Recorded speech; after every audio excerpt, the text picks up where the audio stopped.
Welcome to Darkhammer, a Dark Days radio podcast all about the worlds of Warhammer RPGs. And I'm one of your regular hosts, Chris, and I'm joined once again by Rob from Realm of Fire. Hello, Rob. How's it going? It's going okay, thank you. I'm very excited about today's topic, actually. It's something I've wanted to cover for a while. Yeah, we're going to be talking about Age of Sigmar Soulbound, and in particular, one of the recent books out, which is Champion of Death, which is a book which allows you to play as undead heroes and villains, and obviously, it's both a good book for both playable characters and also for antagonists because you quite villains this book as well. But before we get into that, let's talk first of all about gaming we've been up to. I'm going to get back into doing some in-person gaming, but I'm being cautious still because, the UK is like, oh, there's no mask mandate. And then it's like, cases are rising again. And it's like, oh, for fuck's sake. So I'm going to get back into playing some. I've planned, hopefully, won't be this week after. Hopefully, going to play some Warcry. So, because I did some tidying up of things, sorting through, and I've got 11 Warcry warbands in total. That's an insane amount. Yeah, loads. And of that, let's think how many of them are. And I think 5 of them are Slaves to Darkness warbands. Nice. So, and I recently, that's what I painted recently. The what's it called? The Mind Stealer Spheranx, which is a pretty cool model. So I think that plus a Chimera, plus all the Furies and Raptrix, the Dark Oath from the Endless Hunt, Underworlds. Yeah. What's her name? Fandira Scry, something barbaric. So she'll be my leader for that army. And then obviously I've got Dark Oath, the Tarantulos, I think they're called. I've always Cypher Lords, Iron Golems, and Untamed Beasts. That's 1,000 points of Slaves to Darkness. Brilliant. It's insane. Yeah, that's great. Look brilliant. But completely batshit kind of army. There's they're just going to be a bunch of cultists, which is fun. So and really gaming wise, I've been playing. I'm at the point of doing the first proper beheading in Curse City. So I've killed I've done the Vargskir boss battle, which was a pain in the arse. And then I think the next one I'm up to then is it Halgrim? It's Halgrim who's the captain of the Ulfenkarn's guard, so the undead white, basically. I mean, it's not as deep a game as Blackstone Fortress, I feel. Yeah. But it's still fun, and the thing is, it's like, it's no Kingdom Death. Let's just say that it's no Kingdom Death, but it's not intended to be. It's very much get people at the table for cooperative gaming and get them hooked on GW material.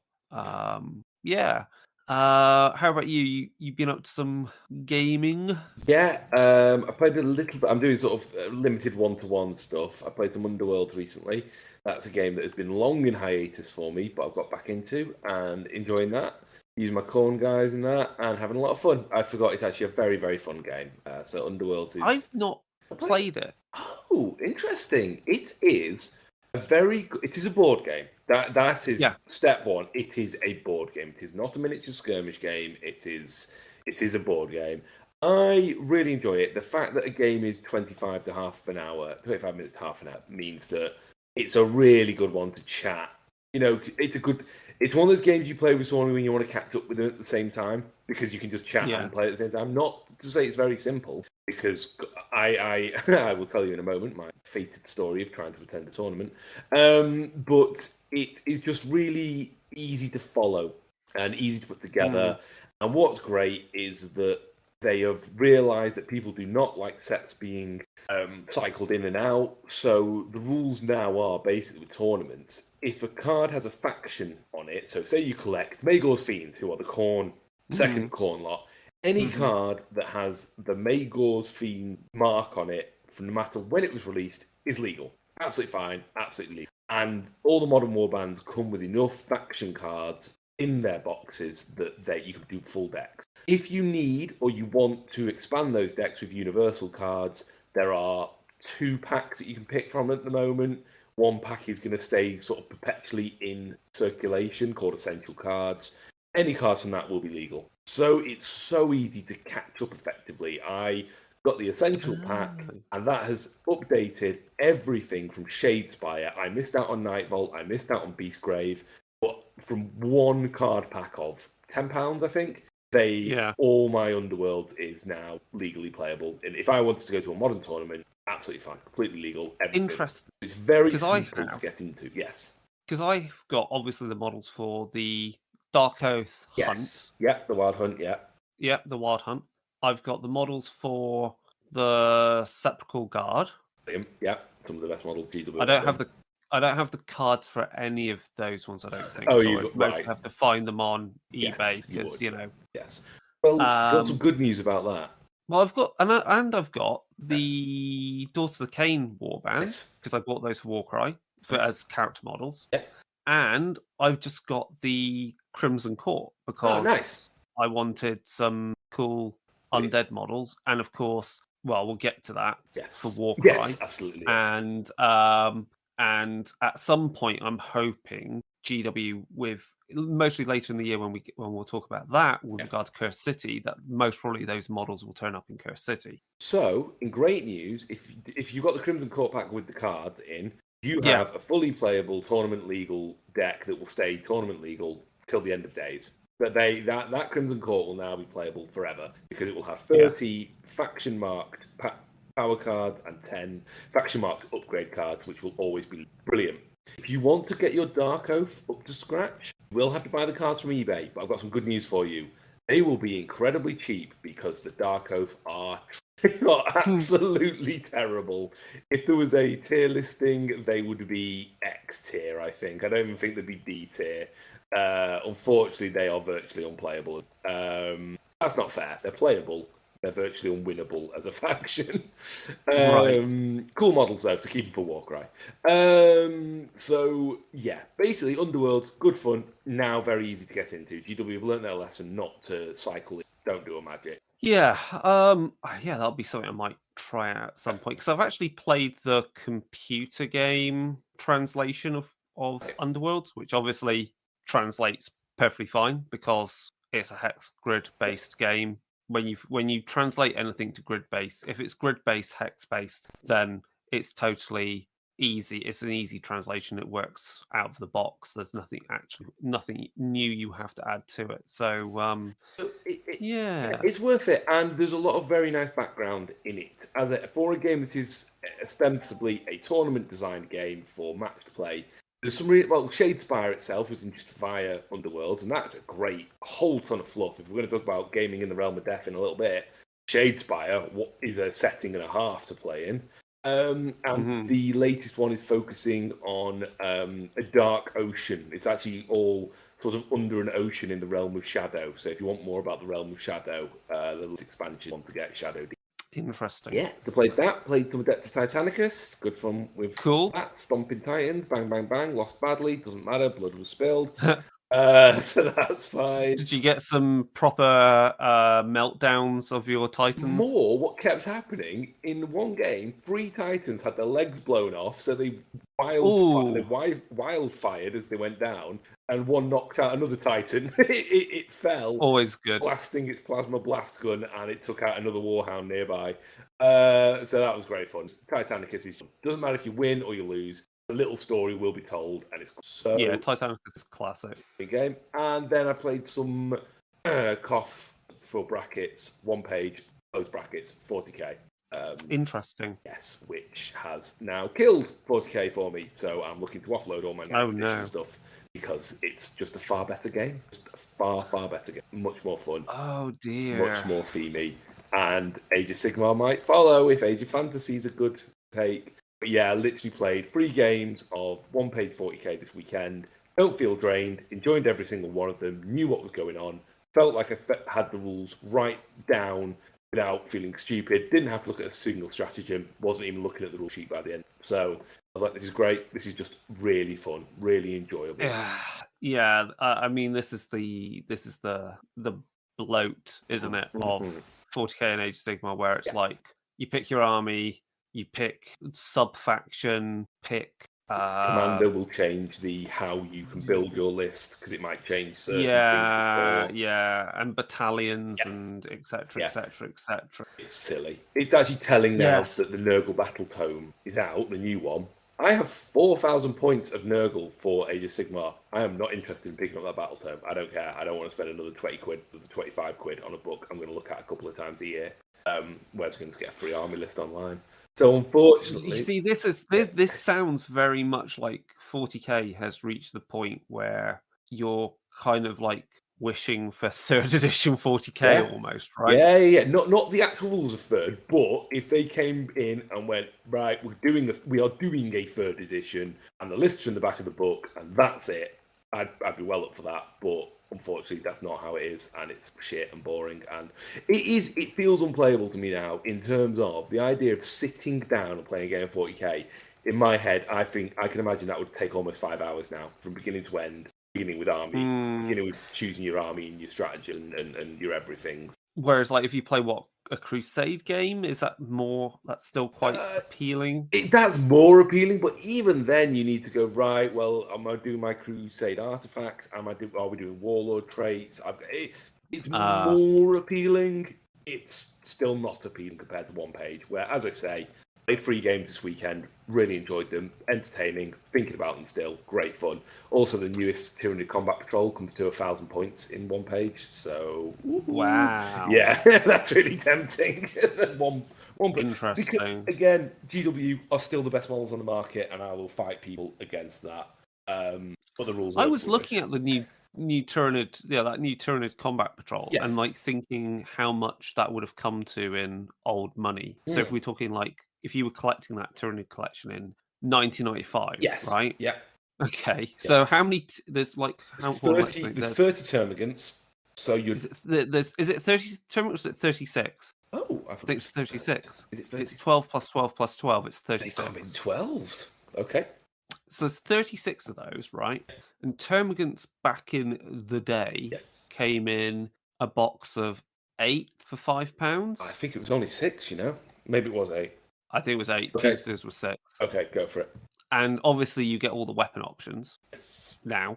Whereas before, if you wanted termagants with any variant weapon, you'd have to be buying metal. So that would be about 2-3 quid a miniature then. Yep. So technically, that's a bargain already in some respects. Termagants came in boxes of 6 in 2nd edition. I've literally just they did. Yeah. So okay. 36, so 30 quid basically.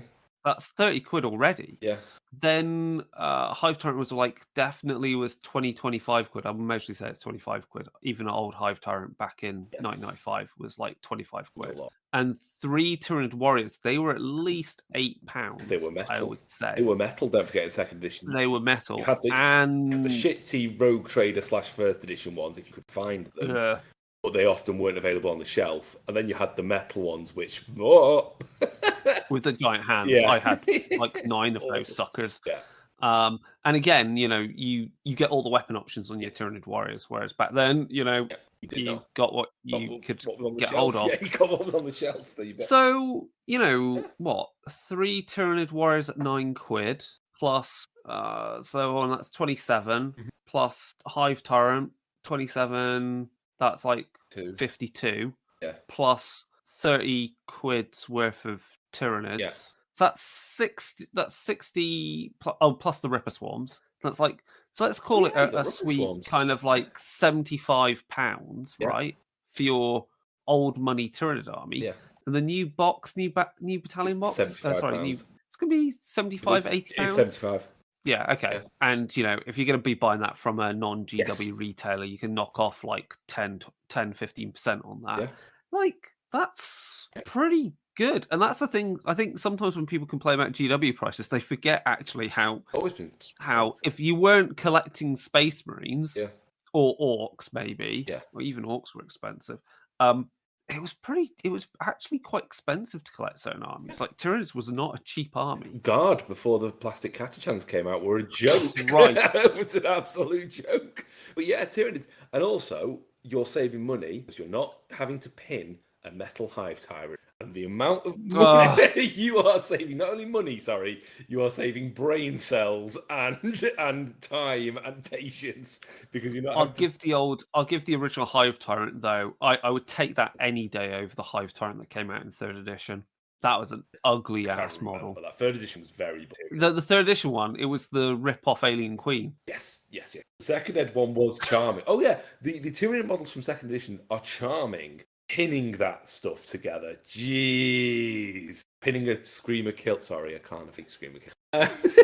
Pinning a Screamer Killer together, not worth it. Not worth your time. And so yeah, it's always been an expensive hobby. It's not that bad though. Don't worry about it. £75 is what? How much is Elden Ring nowadays? I don't know. Elden Ring. I don't know. How much are you buying? Computer games for. I'm gonna look up Elden Ring. Elden Ring. If we go on where we're gonna buy it on Steam because we buy everything on Steam. It's asking, please enter your date of birth. Okay. Like Jesus Christ. Like hookers and black. Willies, just willies. Everyone's got their willy out. Gross. Sorry. Fuck me. Like it's 50 quid, or you're gonna buy the deluxe edition, of course. So it's 65 quid. There you go. And like my mate, so James, who podcasts with us, he's already finished playing it. So clearly, you know, the content lasts maybe a week. Yeah. That's it's an expensive. If you're gonna get into it, it's expensive. I do appreciate. Sorry, we're being really old men about. I know, right? I know. But I do think it always comes up when people complain about prices of stuff. It's like actually certain stuff back then, if you buy the equivalent number of models in metal. Back in the day were freaking horrific. I mean, yeah, sure. That's the thing. Like people comparing prices are comparing like when all the wonderful plastic Tyranids came out in 3rd edition. That was life changing. Yeah. That was literally life changing. Your army became collectible in a reasonable way. And then the Catachan Jungle Fighters in plastic. Those models are some of the worst ever produced, but holy crap, plastic guardsmen! You know, it was like, oh my god. Yeah, it's funny. In fact, we're not being all men about it because we're saying actually things are better now than they used to be. We're doing the opposite. Yeah. Because also trying to collect the tactical squad in 2nd edition, where you've got a box set of 6 Marines of plastic, a sergeant in a separate pack, and a special weapon and a heavy weapon, leaving you with 9 Marines. And you're just like, all right, cool, great. So I've just got to find a Marine to squad. Rubbish. Oh yeah. Yeah, it was actually really hard to collect Marines because they didn't come in the right amounts. And then you look at the army list and be like, oh, they can have a melter gun. Have you done a Blood Angel with a melter gun? No. All right. Okay. I guess I have to a flamer then. Cheers, guys. That wasn't cheap, though. That really wasn't. No, it's premium, it's expensive, always has been, but holy shit, it's so much. I'm going to sound old. I'm going to sound old here. You don't know how good you've got it these days when you buy a box set and it has every option in it and it's posable compared to I mean, like stuff together. Yeah, like you'd get. God, I mean, we're talking here now, like 2002, 2003, like. You know, when I was working part time at the Ultron store, and like, you'd be like people coming in and going like, I want this Marine, I want this weapon option, and there you are looking at the shelf of blister packs. Looking if that weapon option is that version of that model has been randomly packed in one of the blister packs on the shelf. Then going out back to see if you've got it in your stock, and then going no, and they're like, and it's like, we can order it in, maybe. But actually, the easiest way then you can order that specific version is then doing the whole, we'll mail order it, get the code out of the catalogue or off the website and doing that, and you mail order in store, blah, blah, blah, rather than here's the damn box, it's got everything in it. Or even worse, you have got the special weapon they were asking for, but it's packed with a las cannon, and they wanted it packed with a missile launcher. So it's just like, oh my God's sake. So yeah. Kids. Actually, I don't miss those days at all. I do think That's... I think what I now object to is buying books, cards, and I know you don't have to, but you kind of do, because good luck playing a 40k army without any reference. And that's why for me now, miniatures premium, the rules, there are better design, free rules online. It's just a simple fact of life now.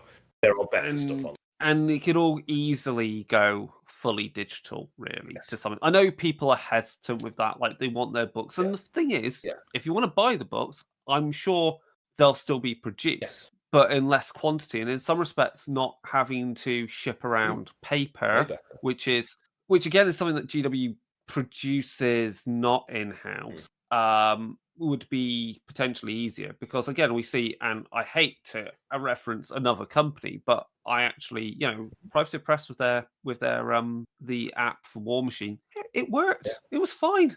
You had the rules. Get on with gaming.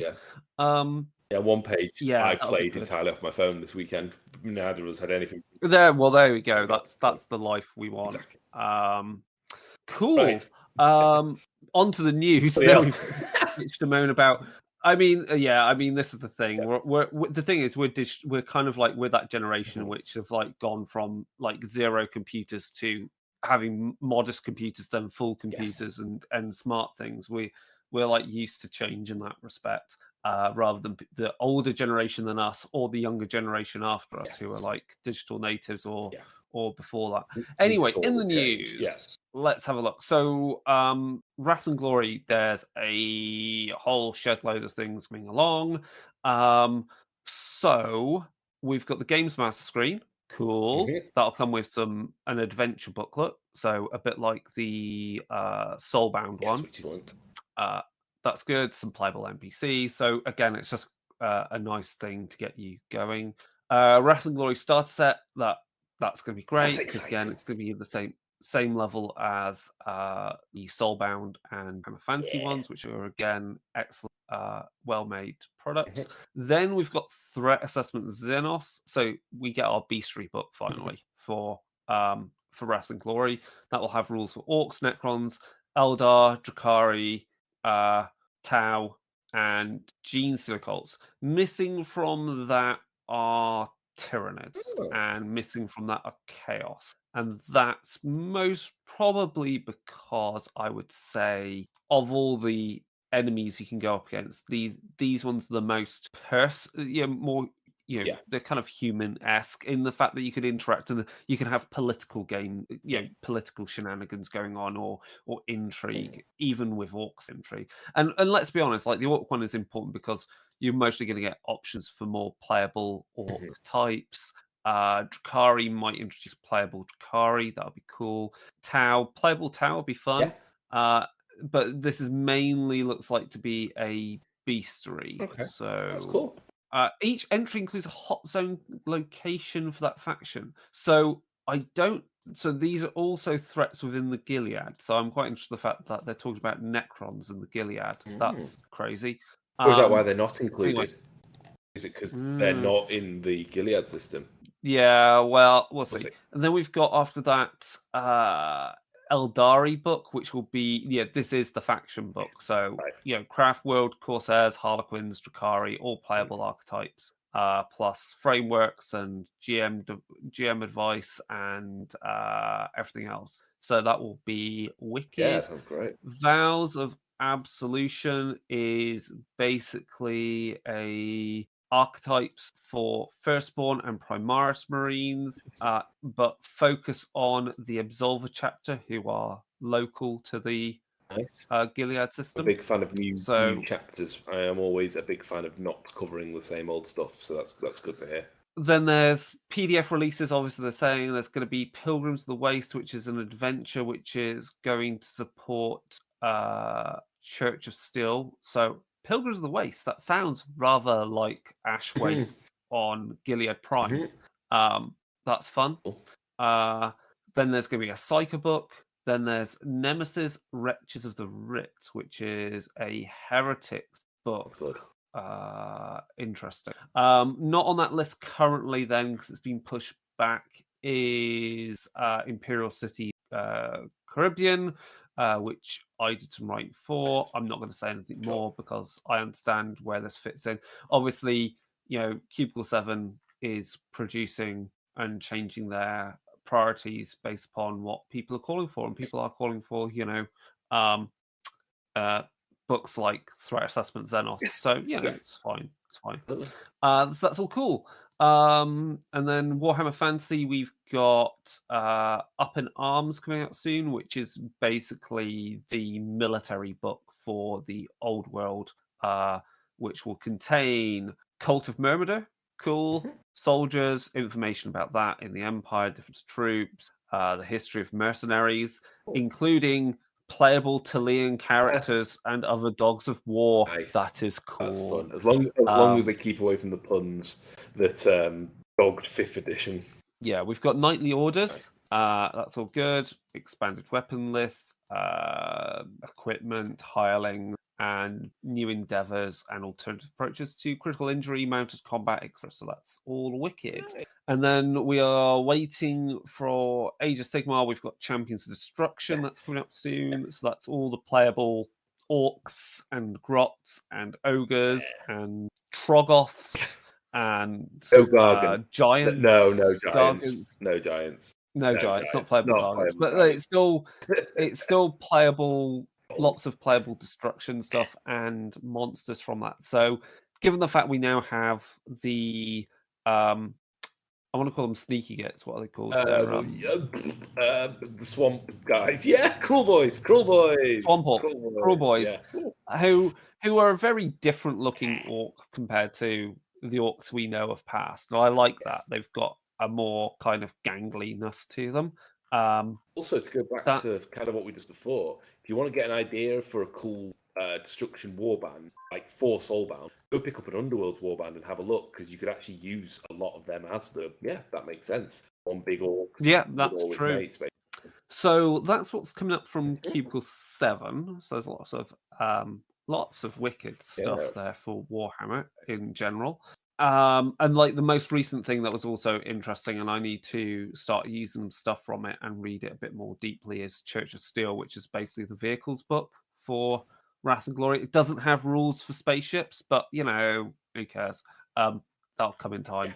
Like a book, that'll be in a book dedicated about road traders and stuff like that more. And then GW stuff, what are we excited about? We've got Warcry Tome of Champions 2021 came out, which is fantastic for the price. It's an insane book. Yeah. Like, you've got every Underworld's warband has rules, so they can be used either as characters, so they can basically be used as the characters they are. So I've now got the Crimson Court as models to add to my undead warbands. I can now use my Daughters of Cain Underworlds models as the actual who they are. The named characters. There's a new Daughters of Cain Warcry warband box coming out. There is, yes. They're bundling a few things again, aren't they, to try to sort of make the they're doing a few bundles together basically. So that'll be good. And also included in Tome Champions, there's like some campaign stuff. There's obviously tournament stuff, as always, for the new year.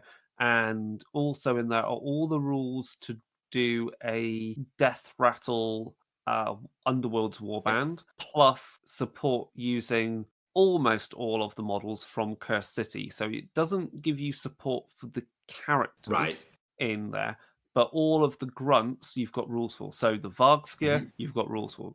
The ogres, you've got rules for. You've got Deadwalker zombies. The Vicross, the 3 Vicross vampire models, you've got rules for those. So that's wicked. Yeah. Like, it's just a really good Warcry book. Like, all the Warcry books plus Cruel Boys out are plus Cruel Boys are in there, and the new Stormcast and the Luminef, and everything that's been in White Dwarf or on the community site.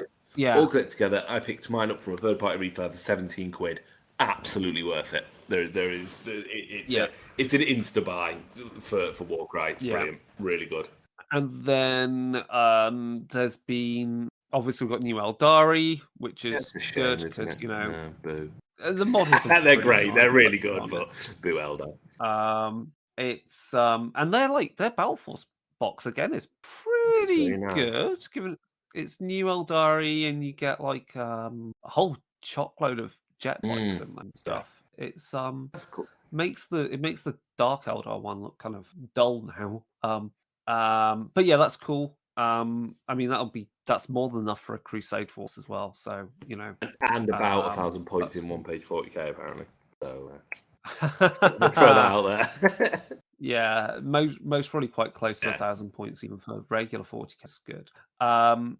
And then what else was fun that's come out? Obviously, pre-order's gone out for Kill Team Nachman, which pre-ordered because it's more Necromunda terrain. No, it's more Necromunda terrain. No, it is affordable Necromunda terrain, and also the Corsair models are wicked. And I will be painting them up as the green steel Corsairs from the Gilead system in Wrath and Glory. I don't know what paint scheme I'll do the Chaos one. I'm erring to Word Bearers because Word Bearers I like just because they're dickheads. They're massive dickheads. Bearers work in small numbers as well, because you can imagine, a cabal of 5 of them are going to be corrupting whole worlds of cultists and stuff. So it's kind of, if you only got a few Chaos Marines, it makes sense that you've got a few World Eaters, Word Bearers. Well, I can use them and I've got obviously the guys from Blackstone Fortress. And I've got obviously the Traitor Guard from that, and then I've got the cultists for Blackstone Fortress, and I've got another 20 cultists, so I could quite easily run a kind of a very mixed, Slaves to Darkness, Chaos 40k warband, which is just mainly cultists and a few elite Chaos Marines, which is cool. What Chaos should be. Yeah, that is how it should be. Chaos Marines should be commanders because they're terrifying and have been alive for 10,000 years. Exactly right. Yeah, I'm a big proponent of a Chaos Army being a Chaos Marine, his elite bodyguard, everyone else is scum. Everyone else to the front to die, basically. Exactly. And then I'm trying to think of what other interesting new releases that GW. They have slowed down a little bit. I think they went so powerful last year. I think they've slowed down a little bit, and with Adepticon on its way, I do wonder that's going to be something big, maybe. Because Age of Sigmar is ticking along. It's in its upgrade phase. They still haven't. The one thing I am waiting for is they haven't done the Dawnbringer Crusade specific book for the resource path, which is a little bit like, come on, it is now 6 months since AOS 3 hit. So that's kind of what I'm waiting for. But other than that, it's a battle tome every month or so, I think. Yeah, I mean, it won't be long until they'll do the battle tome, the new Nighthaunt battle tome and new Daughters of Cain battle tome, because they've got a box coming out, which is for them, which again is classic Nagash being annoyed at someone. And that'll be good, because I mean that's a box which I'm not gonna get, because it's literally like 2 character models, and there's a new Nighthaunt unit that have crossbows. That's not an excuse to buy that box. No, it's not. And those boxes are usually quite a bit more pricey than like a boxed game. But it's not. But yeah, that's exciting cool. Unless you. And I think that's the same for most of them. Unless you have at least one of the armies, ideally a friend has the other.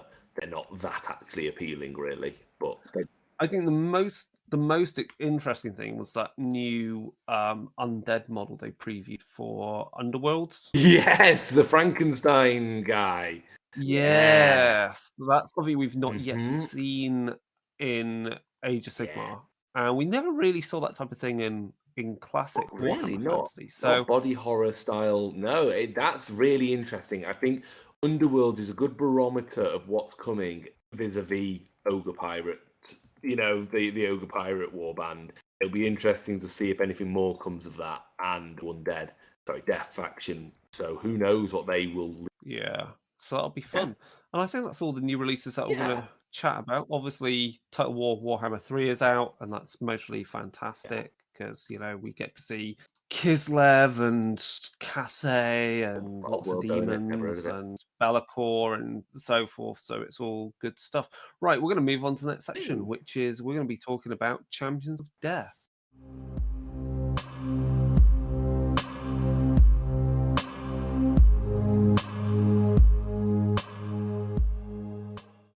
Right. Okay. So I've got didn't even make show notes for this because we're just going to talk about how what's in this book, why it's fun, and then ways that we want to use it. So Champions of Death is, as we said, is aimed at playable undead for Soulbound. Obviously, you can make from it antagonists as well, but the main thing is it's all about why you can play them and the reasoning why, which is Nagash in his Nagash is a jealous god, like one of the most jealous gods going.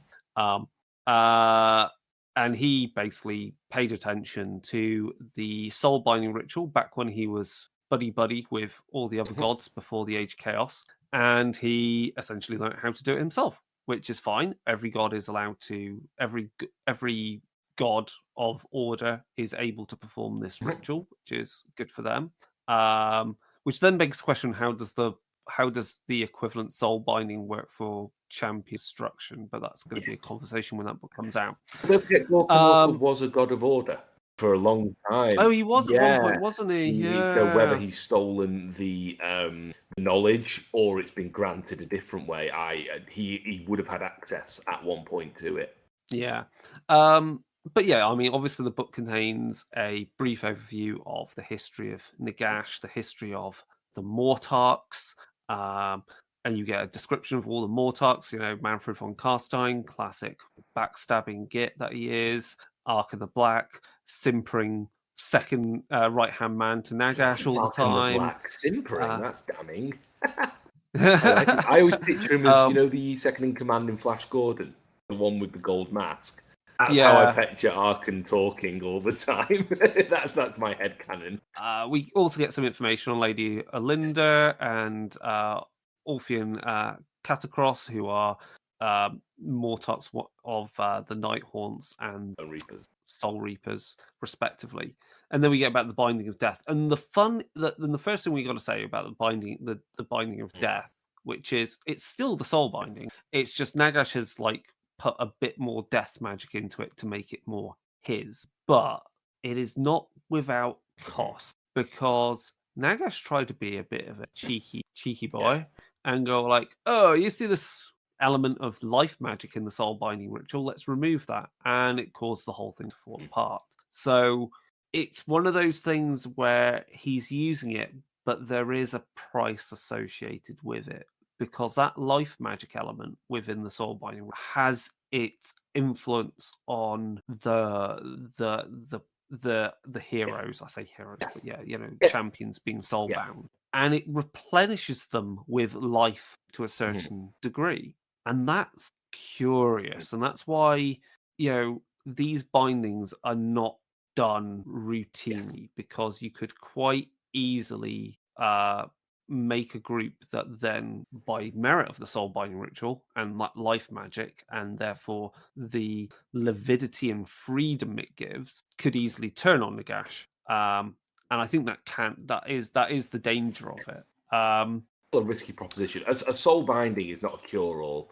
It's not a you've upgraded to level 2. It is a risk that can destroy people's eternal souls if it goes wrong. You've taken 5 champions and ripped their souls to pieces by mistake, and you've lost them. It's not to be taken lightly. Not a superhero. And it has its effects, the ghouls of the flesh eater courts. Their sanity returns to a certain degree. They're not as overwhelmed by their, or it can actually worsen it. And we'll talk about that in the endeavors bit, because there are endeavors where you can choose to have moments of lucidity, or you can have moments of further insanity, as actually everything has been torn away, so it's even worse. Yeah, exactly. Yeah, it's not good. It's not good. If you ever Night Haunts, obviously, they're going to feel a bit more. They'll get they get more ability to sense the world, because that's quite good. And for soul-blight vampires, they're less overwhelmed by their thirst. They don't even have to feed as frequently, so it's pretty cool. I mean, the other thing with this is obviously that mortals bound into this type of soul binding become more death-like, because this soul binding is heavily saturated with death magic. But it also gives you insight into what happens if a undead character is a member of a regular soul binding. So, and that is an option. Is that you could play an undead character, and there's more information in the book about that. Could be soulbound to champions of order in an effort to free themselves of the shackles of Negash fully, and for whatever purpose. And that's exciting, and that's something we'll talk about a little bit towards the end. I think the other thing we need to say before we delve into, I guess, Rob, what bits you enjoyed about this book is if you're going to play a full death campaign, and I am thinking this will be very interesting to play, it's not to be taken lightly. You know, you are playing characters that are more than likely you're going to be working for Nagash, and so your missions are death. You know, you are going to be, mortals are beneath you. The living is beneath you, and that puts this game more in line with playing Vampire the Masquerade, and also has heavy parallels with playing the Abyssal Exalted in the Exalted RPG, where again you're playing. So in that you're playing So in that game you're playing the main game. You play Solar Exalted, which are like heroes that were created by the gods to destroy the primordials. Then the Solar Exalts had like some issue in their soul, like they would go mad and were locked away for thousands of years.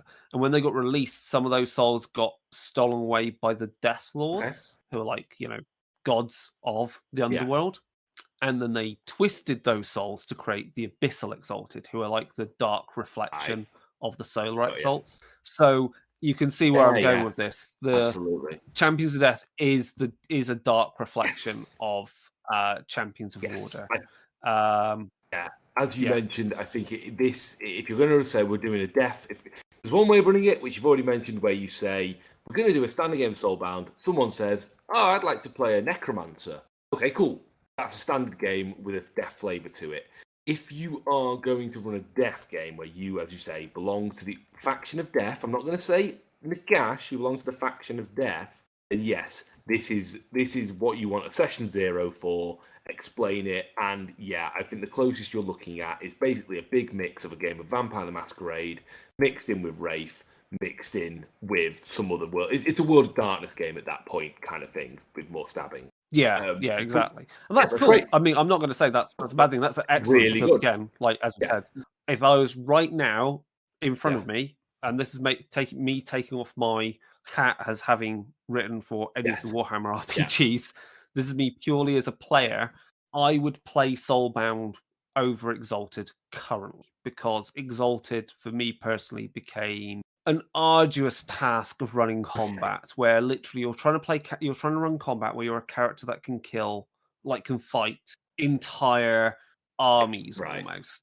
and the system didn't do it. Whereas Soulbound, I can guarantee you, does that. Isn't it really? And I mean, you don't have to be completely bloodthirsty people, because that Nagash claims the entire realm of death, and there are numerous mortal civilizations that live there side by side with the underworlds of whichever mortal civilizations in the other realms. So there are mortal civilizations that, so long as they're showing fealty to Nagash or which other, Mortarch or other underling, they're not going to just kill mortals always outright just for being alive. They're part of the system. And you have to change your philosophy, because here's the thing: what you have to, if you're playing in, I've run a Champions of Death game a couple now, so I've got some sort of insight into what I'll let you know what I did, kind of thing, how I thought about it. And one of the first things to think about is, if you are a champion of death, to you, death is a sacred thing. You're not just going to kill people randomly because they don't deserve death. That's how you need to think about it. That actually what we consider appalling to them is a beautiful state of being. It's really important to get invested in not just it's very easy to play Champions of Death and become Skeletor and run around going and doing evil things for evil's sake. You're not evil. That is rule number one. You are not evil. You are true neutral if you are the power of death. Literally, you're inevitable, and this will happen. And as you say, it's really important to remember that you're in the realm of death, which does not mean you're in the underworlds. There are plenty of underworlds within the realm of death, but there's mortality here, and that is the fun interaction. So, for example, in the book Soul Wars by Josh Reynolds, it's Nagash the Undying King by Josh Reynolds, which I would highly recommend if you're going to run anything to do with Champions of Death, because it's basically a book from Death's viewpoint. There are villages in the mortal realms where there is ancestor worship because their ancestors are a head in a jar talking to them. Like, you literally can, if you want that recipe from your grandmother, well, thankfully, her preserved head is in a jar, so you can go chat to them. Because they've learned that there's another stage of being. There is there is life, then there is death, and then there is true death. So for them, it's just another way of being. And that's what you've got to think about. There's no point in thinking it's all skulls and stuff. You've got to really think of how would humans live in a realm where if you die, you come back and you know that you come back. It's not a, I believe I come back. It's a, oh no, look, there's mum and dad again, but they're now shambling across to pick up some gravesand. So I think it's very important to change your mentality, and that is key. It is not, you're not just playing bad superheroes. You're playing people with a completely different alien philosophy. If you want to pick something up as well to help, go read a Judge Death book from 2000 AD, just to get the Dead World series, just to get a sense of what a society based on death would be like. I think there's a huge room for horror as well, in a true sense. So I'll give you a couple of little vignettes that I used in my Champions of Death game, because there are things that I would consider would happen in Shaiish. One was a cemetery in Shaiish, and we'll talk more about where you can set things, where basically, you know those little grave bells that the Victorians had in case they were buried alive? They could ring a little bell that was hooked up to the coffin.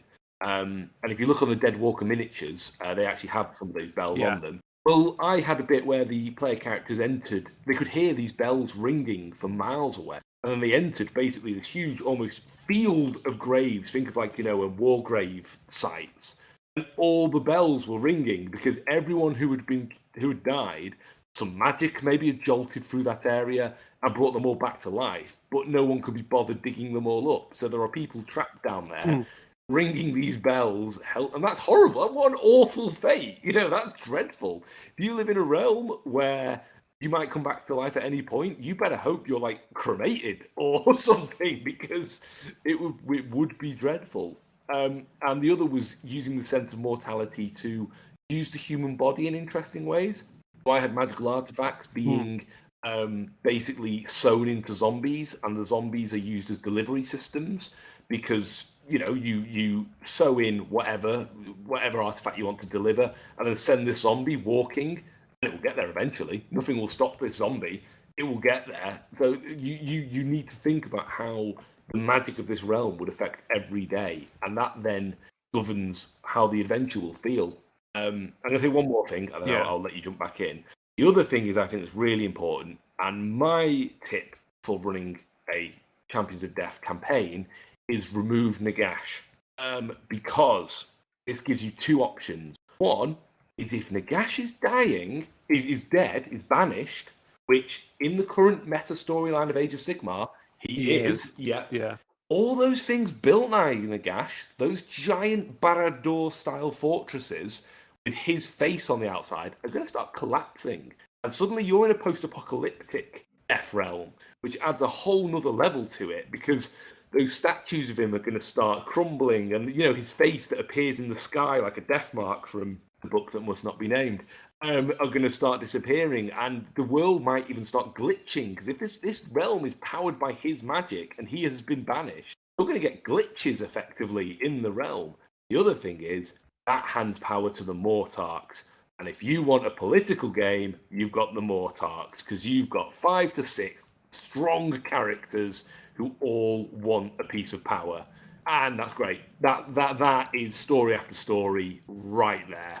right there. Yeah, and I think that's where, obviously, that's why they list the whole descriptions of each of the Mortarks, and what they are like thematically and so forth. Because I feel that that's your political game. Is the Mortarks trying to do one over on each other and claim areas of the underworld, while Nagash is, I guess, his soul is right now in the Black Pyramid at the Shaiish Nadir, reforming, just like he's always ever done every time he's been blasted apart. He'll be back, but this is that scene where all the Roman senators are running around trying to claim a bit of power, before the emperor gets back. And that's brilliant, because then you've got great themes. If you want to follow Manfred, you've got dark magics to pursue. If you want to follow Nefertiti, you can do almost an infiltration spying game. If you want to follow Lady Olinda, dig out all your Wraith, the Oblivion books. But it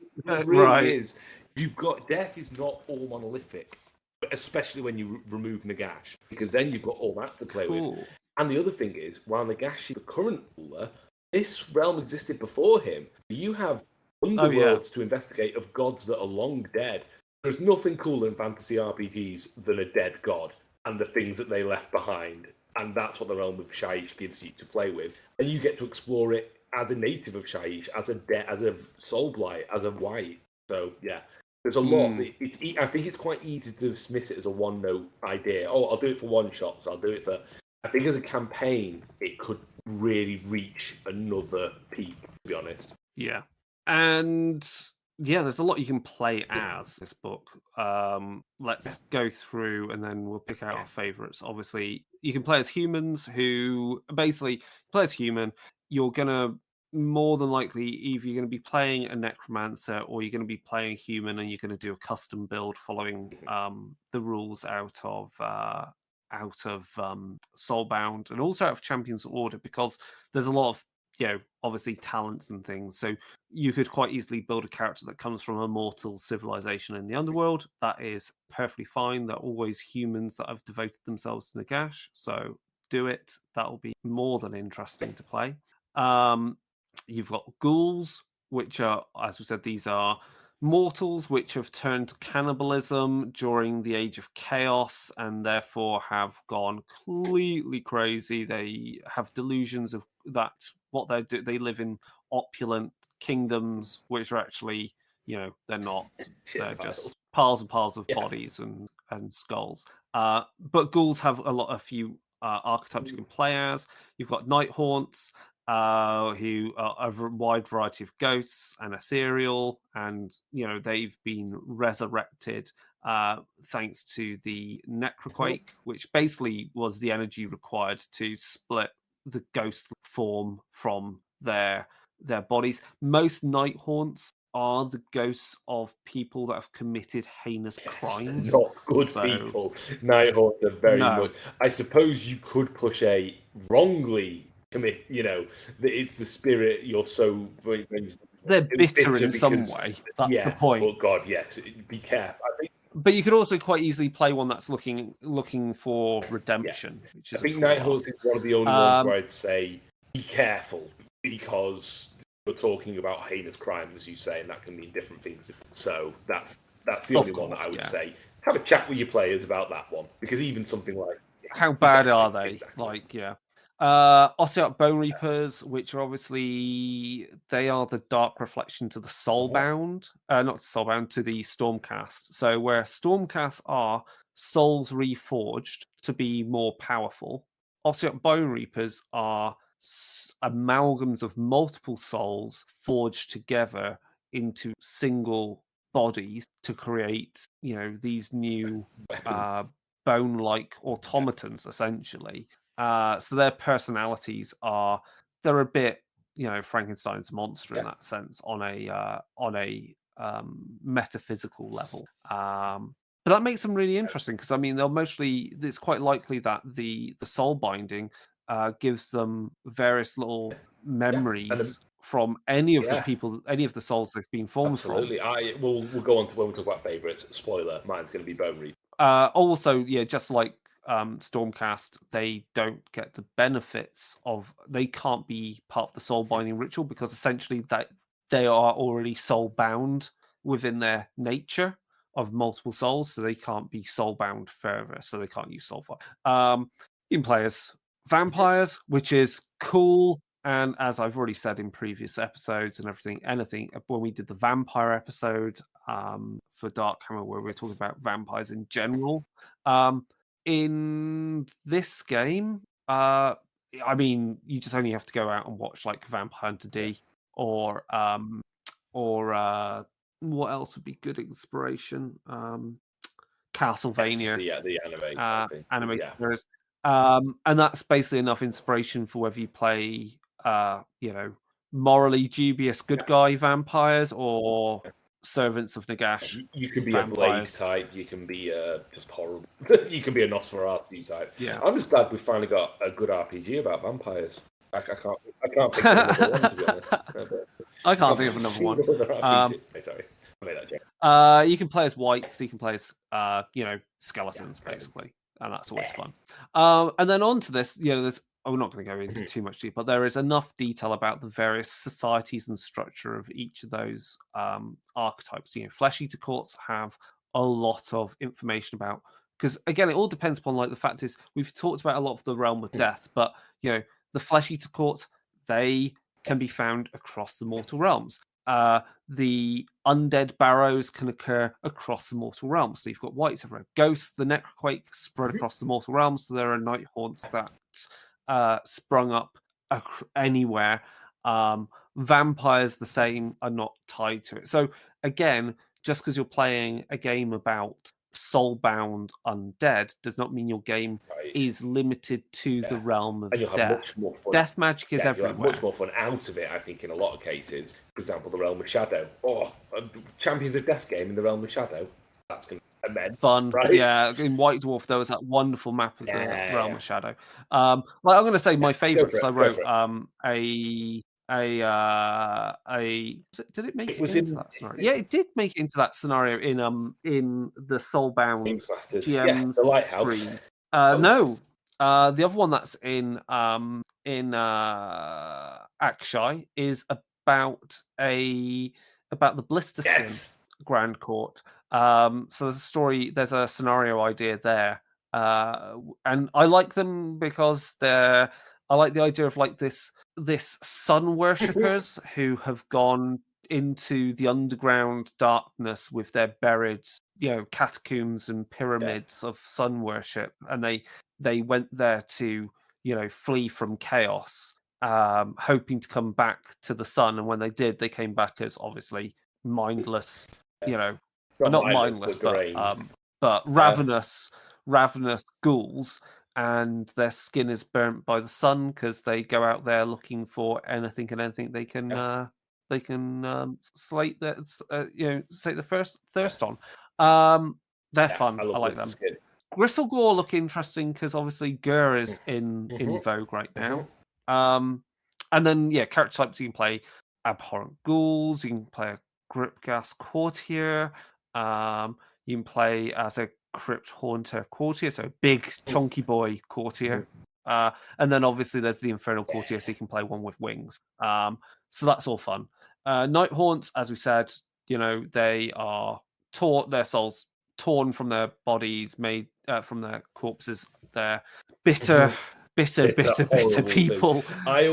For me, the Night Haunts, I always think of some horrible Dickensian character, like just some real horrible, nasty bit of work. That's if I was to role play a Night Haunt, they would have a bit of Bill Sykes to them, that kind of really nasty criminal kind of thing. I mean, they're cool because they don't have an equivalent in Warhammer Fantasy. Like when Night Haunts first showed up, that was when Age of Sigmar became cool. When the moment I saw the Soul Wars box, I was like, now I get where Age of Sigmar is going. And of course, you can play a Cairnwraith. That's cool. Guardian of Souls. That's so Cairnwraith is basically murderous dude with scythe type, powerful ghost, essentially warrior ghost. Guardian of Souls, mystic ghost. Knight of Shrouds, knightly ghost, obviously. Execution. You play as a Lord Executioner, which is really awesome. Myrmorn Banshees, and also a Spirit Torment. So they all, and if you look at those, they're archetypes of different types of death again. So that's always a fun thing to look at. Bone Reapers, Bone Reapers, as we said, they're fused from multiple bones, multiple bodies, multiple souls to create these singular automata. They're interesting. I mean, I don't know how they would be an unlikely hero within a regular. I don't think they would fit. Group. They are one that, as a GM, I think I would say no, because they are too new in the story. In a way, they've only just been away. I say just. They were awakened in the Soul Wars. They are very loyal to Nagat. They are one of the ones that I would have to sort of be a bit like, you're going to have to come up with something really special, and it would have to be a certain type. You're not just going to be a soldier and join the you'd have to be like one of the Bone Shapers, maybe, a Mortisan, one of the more one with agency. I'm a big fan of the Bone Reapers. I never was, and then I accidentally got an army of them. And the more I look into them, I actually find them really enjoyable because I love the golem aspect of them. Golem, as in not golem, Lord of the Rings. I love the Frankenstein's monster aspect to them. I think that idea that they almost have I'm loath to say schizophrenia because that's very much, but the multiple personality element of them, I think, again, being careful, could be really interesting because, so these are formed from the bones and souls of multiple sources, and if you suddenly woke in the body of someone else, accompanied by other people, and you have a flash for 10 seconds of what you've become, that would be awful, And it's just this kind of, they have almost a dark energy inside them, roiling, trying to get out of, which I think is just brilliant. And also, I like the fact that they are the ancient Rome of Soulbound. Yeah. They are the faction that come up. They will live with you. The thing with the Bone Reapers is they're probably the least aggressive of the death factions because they will come up to your settlement and they will say, "You can live here. That's fine. Worship Sigmar. We don't care. We just want 500 bodies off you by next month. And if you pay it, brilliant. You won't see them until the tithe is due again. It's protection money. It'd be a real shame if some Mortis Guard came kicking the doors around here." And I kind of like that because they're almost a mercantile death society. It's just the thing that they trade in are bodies. But you know what? That opens up more stuff. So, for example, if you are a settlement and you can't pay that tithe, maybe you will pay some mercenaries to go kill some other people to use their bodies. They're an interesting economic factor in a realm that doesn't value money particularly. Yeah. And again, archetypes of things like, a Mortis Guard, your standard soldiers, Death Riders, so knights, the Morghast with the weird winged things, which were the first models we had of those because they existed a long time before. Bone Reapers were an army. Mortisans, they're the mystics, and then you've got the Necropolis Stalker, which are the crazy multi-armed big warriors. And then we got our Soulblight Gravelords, which really is our catch-all of mortals and vampires and so forth. So we've got, and in this obviously we've got the various vampire bloodlines and how that relates to each of the two Mortarchs of vampires, which is Manfred and Neferata. So you've got the Vikros, which of course leads us to talking about Ulfenkarn and the fact that that's a book coming up for Soulbound will be a book about Ulfenkarn, which I am so psyched about. That'll be cool. The Castelli, the Avengori, which is another new one, which are the vampires that have more like monstrous shapeshifted to be much more monstrous and nightmarish like with bat-like wings and top more almost like centaur kind of type weirdness. So that's fun. And then playable things are like a black knight, so you can play a white, or a blood knight, so vampire knight, graveguard, cool. A playable graveguard. That's so like low key, but like that's really cool. I really like that. A necromancer, a vampire lord, and that's all the archetypes in there. I think things that pop out the most to me is I like the Lord Executioner of the Night Haunts. That just sounds fun. That's really cool. Incredible looking. If you are probably going to pick up, you're going to pick as well. Great model as well. Just great. Yeah, I think the Lord Executioner is a really good one. What would I pick out? Do you know what? despite my eulogizing of the Bone Reapers, actually, if someone said we're in a game and you make a character, I would go for a Graveguard. I think Graveguard is just fucking cool. I just think they're really cool. They look great.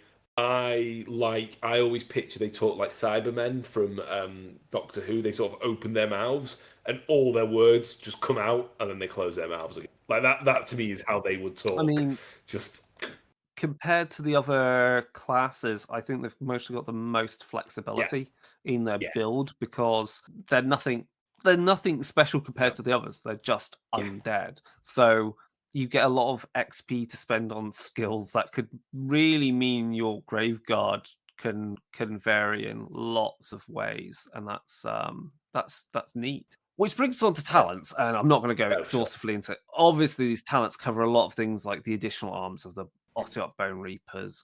Bestial form is kind of fun. That turns up for the Vicross, and obviously vampires in general, which means you can shapeshift into a bat swarm, a fell bat, a corpse rat swarm, or a direwolf. That's fun. Blessed of Nagash is an important one because obviously we think of Nagash and necromancy as magic, but there is actually priests of Nagash, which again leads back to things you can play as a human character. A Graveguard can start with Blessed Nagash. You know, that's cool. That's really cool.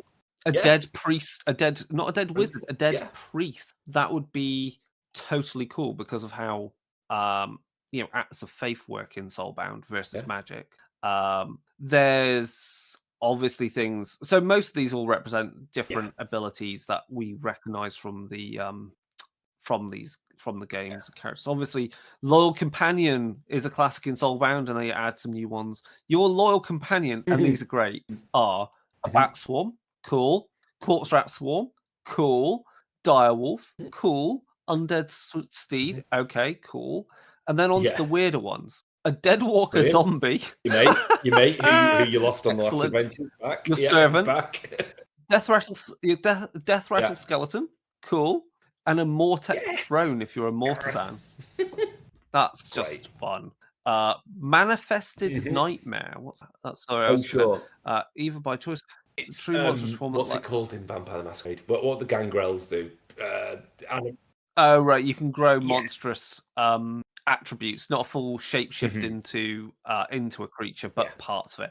Okay, that's cool. So that's our Radkar from Radkar the Beast is exactly that. Yeah. Cool. What's really good about the talents, and this is exemplified by the next talent in the list, is if you are ever looking for the name of a heavy metal album, all these talents, because you've got Duty Beyond Death, Blood Fury, Armored in Hate, and actually the talent Master of Puppets. So an actual talent called Master of Puppets. What was I didn't see in here under. So I don't know if it was talents. No, obviously there's different laws of death magic as well, which you get. Just lots of cool stuff in here. Okay, so I didn't see any items. The phylacteries, which Radkar uses. What are they? I don't know what they are. What is it that what's his name from Harry Potter? Bad guy. Voldemort. Yeah, what he has. Horcruxes. I shouldn't know that, but I do. It's those. Okay. Oh. So that's why you have to behead each of the bosses in Cursed City. It's because you're destroying each of the phylacteries that Radkar has that keeps him alive. They're basically filled with grave sand and stuff. So miracles. There's miracles. There's things like Extinguished Life. There's something called Black Harvest. That's okay. Basically, it's you using it to raise undead. It's raise undead, but it's an act of faith rather than an act of magic. Cool. Okay, that's fine. So again, there's spells galore. Obviously, you've got the classics in there, like Van Hels's Dance with Carve, because it wouldn't be Warhammer without that joke. And you've got things like that cause horror, like actual manifestations of horror or manipulating memories. And the thing which was really interesting, of course, is when we get down to the endless spells. So we've got Bone Tithe Shrieker, Bloodbat, and Bloodbat. I can't even remember what that looks like miniature-wise. Does that have a miniature? Bloodbat Endless Spell. No. Corpse Mare Stampede does. Vault of Souls does. Bone Tithe Shrieker. That does. Does. No, never heard of it. No. Is that a new one that doesn't have models yet from the Vampire book? Yeah, it's Lore Vampires, so it mostly doesn't have models yet. No, there was no model for that. About painted Interesting. red, done. And of course, the Malevolent Maelstrom, which came from the what was the book? I've got a model for it, obviously. Nah, what's the? It's whatever book which had all the kit that had all the endless spell not Malign Importance, Malign Sorcery. Yeah, I know what you mean. The first time endless spells turned up. Yeah, that's fun. And obviously the thing is, it says Lord Death Mages as well, which is fun. So lots of people use that, and it explodes and causes horror. Equipment-wise, there's lots of there isn't too much because you're going to use all the basic weapons and stuff from it. The things of note is that you've got Nadrite. Netherite, which is the material that the Ossiot Bone Reapers weapons are made of. Again, it's the dark reflection of Sigmarite. It's a magical material, so it counts as magic weapons for them, which again is neato. Pretty cool. And then there's a few other artifacts which are interesting, sort of more less typical magic item kind of stuff. There's just nice little bits. To be honest, I found in Soulbound a lot equipment isn't a big thing. You don't go shopping. No, you don't really. No, you don't go shopping. So actually, the equipment sections are probably my least read sections of a book because you look at the artifacts and you might go, "Oh, that's kind of cool. Actually, you could do a quest around this one thing." But it's very rare you actually think about what's in your backpack when you're a Stormcast Eternal. It's not that type of game. It's not the type of. It isn't an inventory management game. So to be honest, I'm not gonna lie. I don't think I've looked at the inventory stuff in Champions of Death. There's probably brilliant stuff. There's probably smoke bombs and all these great ideas that someone's come up with that are great. I just unfortunately haven't. There's just it's just a lot of death things. Which you need, and then next thing, which is obviously key to Soulbound, and you see in the other Warhammer RPGs, the idea of endeavors, things to do in your downtime or goals.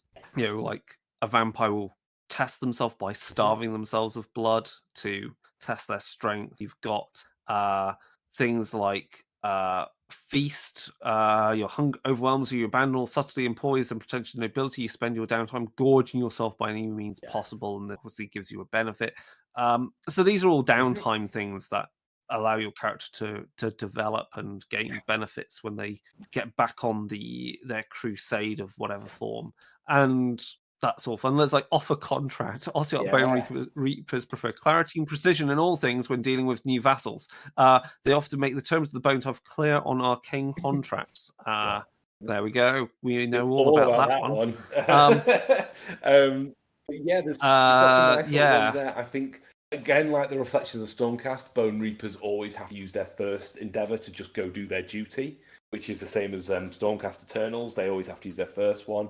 But there's some really cool little bits in there. If you ever actually want inspiration even for an adventure, look at endeavours, because there's little things where you're like, so what?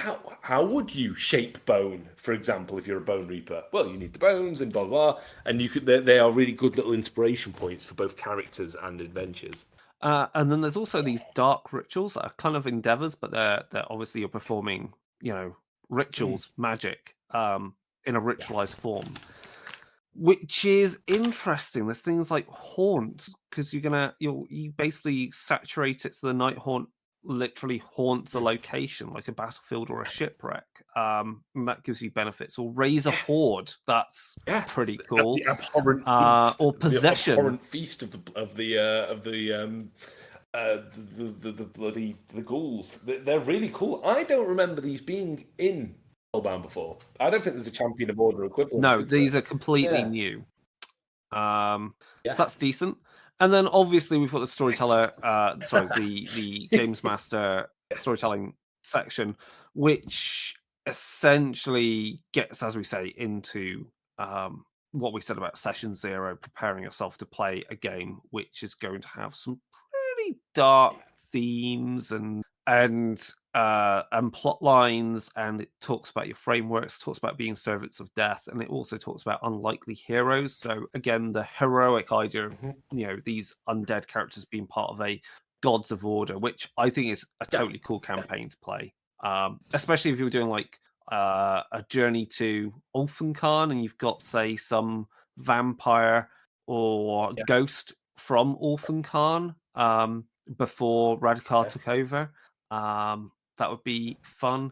And then it talks about making encounters, because of course what this book also includes, and you get then to the appendix, and what I quite like is we have all the rules for bat swarms, fell bats, dead flora walkers, and fauna of the realm of death, right? The stuff you might run into that will attack you. But then we also get profiles of order antagonists. So we've got rules for an Akshai battle mage, so a fire mage. We've got rules for a hag priestess. We've got rules for a Cainite shadow stalker. We've got rules for a rune smiter. We've got rules for a Isharan soul scryer, an etheric navigator, a sky rigger, a Alarith Stoneguard of the Lumineth, a Sonari Thalas, that's a priest, isn't it, of the Lumineth, a Knight Questor, a Knight Azeros, a Branch Witch, and a Kurnoth Hunter. So basically, all the vast majority of the playable character types of regular Soulbound, you've got out of the back of the book, you've got a bestiary version of them to use them as bad guys in your games focused on your champions of death. So that's totally each of the pre-gens that come in like the starter set, etc., covered in that. Oh yeah. So you can, if you've always hated the pre-gens because they ruined your game of Reap and Sow, you can go and stamp on them and actually have them as baddies, which is great fun. I think that's a really nice little touch. So yeah. I've not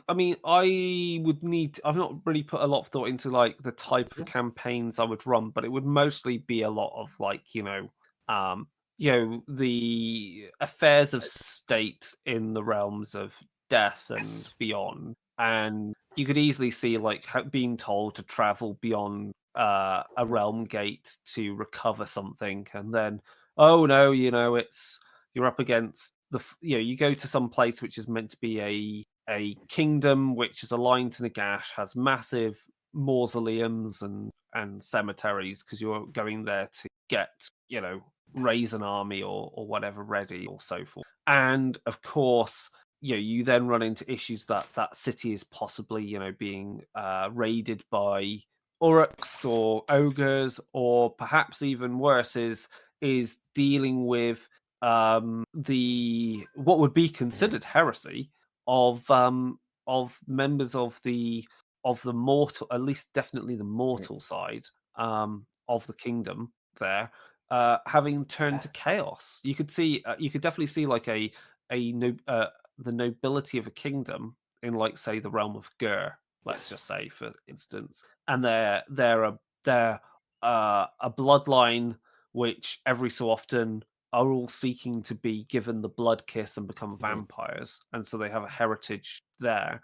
But that something's gone awry in that the current prince or something has obviously made a bargain with Zeech something, and so now you've got a game about champions of death versus a heresy and intrigue to do with some Zeechian cults. That's amazing.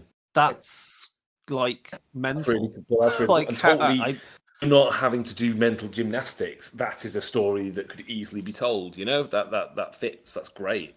Sounds really good.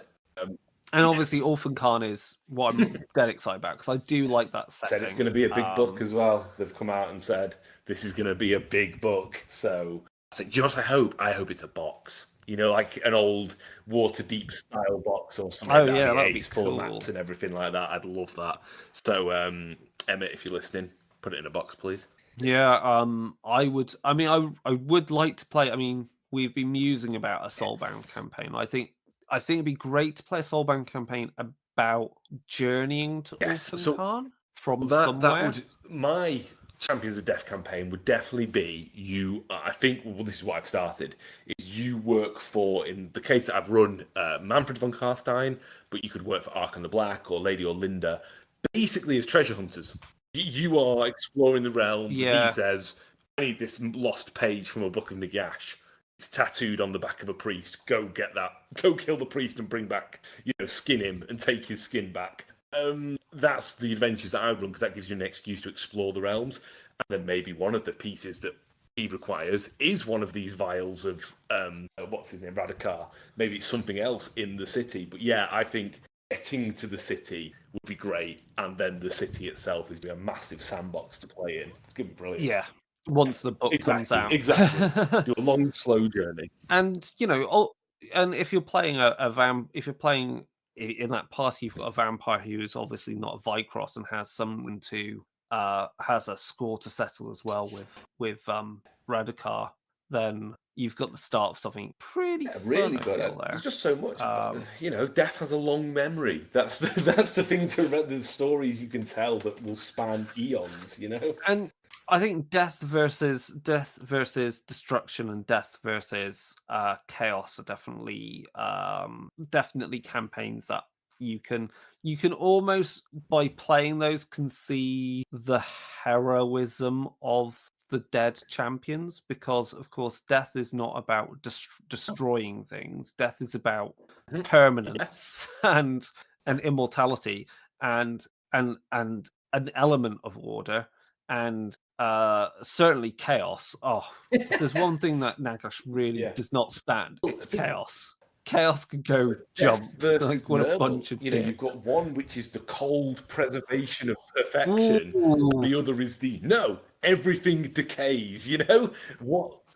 That's a painful journey. Actually, that'd be a really interesting campaign. Champions of Death going into the realm of life. That would be amazing as well. What if you got Alariel and her Sylvaneth, and you could go to what's the place? Greywater Fastness, yeah. Yeah, that's a horrible place. It's basically a it's swamp. Gross. But you go there, and there's on your doorstep is likely cruel boys, because they like living in swamps, and you've got Nurgle. Yeah, it'd be awful to be a dead thing and there. You may not even be wanting to go there. As Champions of Death, the only reason you've gone to Greywater Fastness is actually for legitimate trade. Absolutely. And you're like, we're not here to kill anyone. And then hell breaks loose, and you're like, right, it's not an interest to see Greywater fall or whatever happen. We'll deal with this chaos problem on your behalf, so long as we get our stuff at the end. Bizarre alliance, but totally cool. You can do it. It is not one note. I'm interested if, when we have this conversation again, when Champions of Destruction hits, because I'm having a harder time with that. But I think Champions of Death, I would be more now interested in playing a Champions of Death game than a Champions of Order game at this point. Yeah, Champions of Destruction is going to be hard. Champions of Chaos, even they're not doing harder. that. They've said that. No. Are they? They've said that's definitely not happening. Yeah, which I think is fair. I think that's fair. I think that's at least no time soon, because I think that's a harder discussion. It's a bit like doing Dark Heresy. I know you can play heretics in Wrath and Glory. Yeah, but it's something are kind of cool, kept mysterious, unknown. Because also the other difficulty there is, and I know we're on a little tangent here, how do you play a Champion of Tzeentch if you literally cannot see through time and space? That's a difficult one to wrap your head around. Right? Yeah. Exactly. Yes. Cool. Okay. Well, that's us done. For everything. Obviously, if people want to chat to us, get in contact there, you can do that through email, darkdaysradio@gmail.com. They can find us on Twitter and Instagram at darkdaysradio. Find us on Facebook, Dark Days Radio, and obviously chat to us on Discord, which is our Dark Days Radio Discord. You can find everything there. All previous episodes are on www.darker-days.org. You can find all episodes on Apple, iTunes, Spotify, and every other bloody place where podcasts get syndicated to. Obviously, if you are interested in more Warhammer war games content and other stuff about gaming in general, of course, you can go over to Realm of Fire, where Rob and Brendan will chat about all things Warhammer and gaming, and everything else to do with horror RPGs and so forth. You can then go over to Dark Days Radio for the main show. If you are interested in stream stuff, we've recently played a stream game of Soulbound that can be found on YouTube or on the Dark Days Radio Twitch. You can also go also watch our yeah, did I post that up on YouTube? Yes, I have done that on YouTube, I think. It's definitely there. I'm sure of it. I'll have to check again. You can also find our previous stream game that I ran of Wrath and Glory Bloody Gate, which was a lot of fun. We might do the second part at some point.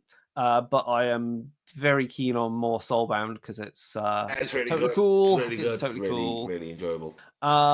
But that's it for now. So thank you for your help, Rob, for getting through a review of. Well, I say review. We never review stuff on here because we're 2 skeletal funds out of 2. I say. That's what I say. It's more about how we'd use it and what we're getting our kicks out on these books. It's never a review because we're, like I say, we're biased and it's not fair to do stuff like that. Tune in again. We'll mostly talk something Warhammer Fantasy or maybe Wrath and Glory. I've not decided yet. I'll see what we haven't covered because there's a lot. So goodbye for now.